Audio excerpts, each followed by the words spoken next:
Hello YouTube, and welcome to your fourth Microsoft Visual Basic tutorial. And in this tutorial we're going to actually start programming.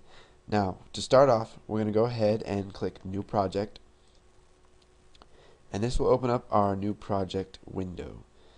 Now here I'm going to have to try to get this into frame. We're going to go ahead and use the installed templates under Visual Basic. Going to select a console application. Now we could do a Windows Forms application, but that has a lot of code that's already pre-made for you, and this could confuse you even more if you're a beginner programmer and you've never learned a language. So I'm just going to go ahead and name this one VB Hello World, and now just go ahead and click OK, and it'll start loading our project. Here's our module that we've created. Now you can see inside our module it starts with module 1, that's the name of the file, and then it ends with an end module. Now everything you're going to make is going to have to start with the type that it is, like a class. Let's say class my class, and it's always going to have to end with end my class.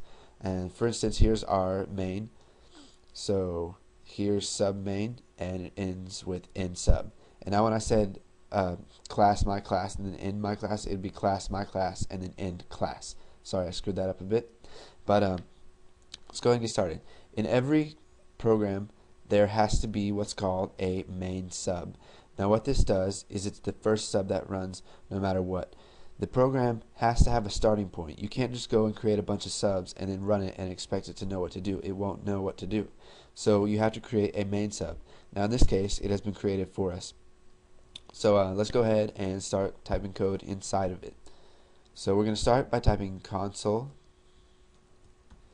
Now you can see that there's a window that pops up right here. Now it has a bunch of words in here that you may or may not know what they do.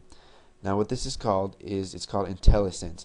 This is one of the most helpful things that is built into your IDE.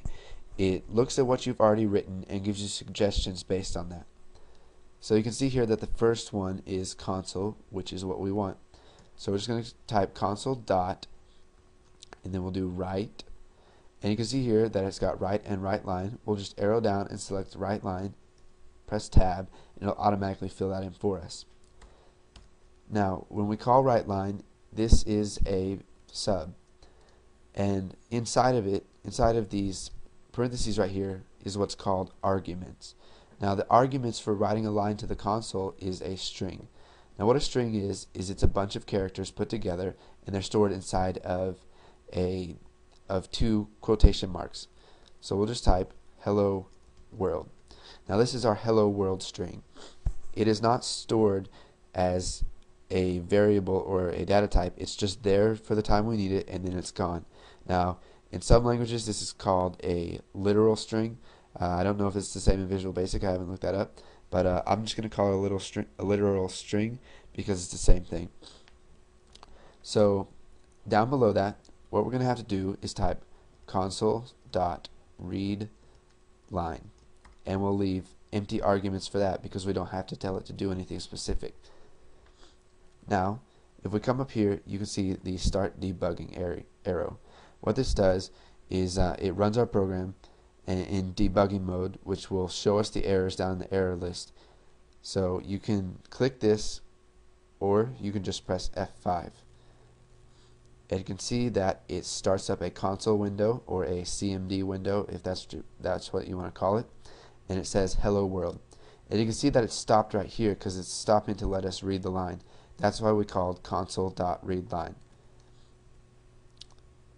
Now if we take out this line of code and run it, you'll see the window is going to pop up and then disappear really fast.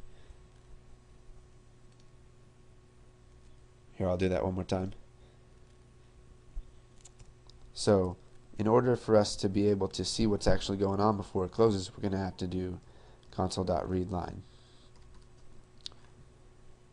We run this, and you can see it says hello world. So congratulations guys, you've successfully created your first Hello World program, and stay tuned for the next tutorial, and thanks for watching. Don't forget to comment, like, and subscribe.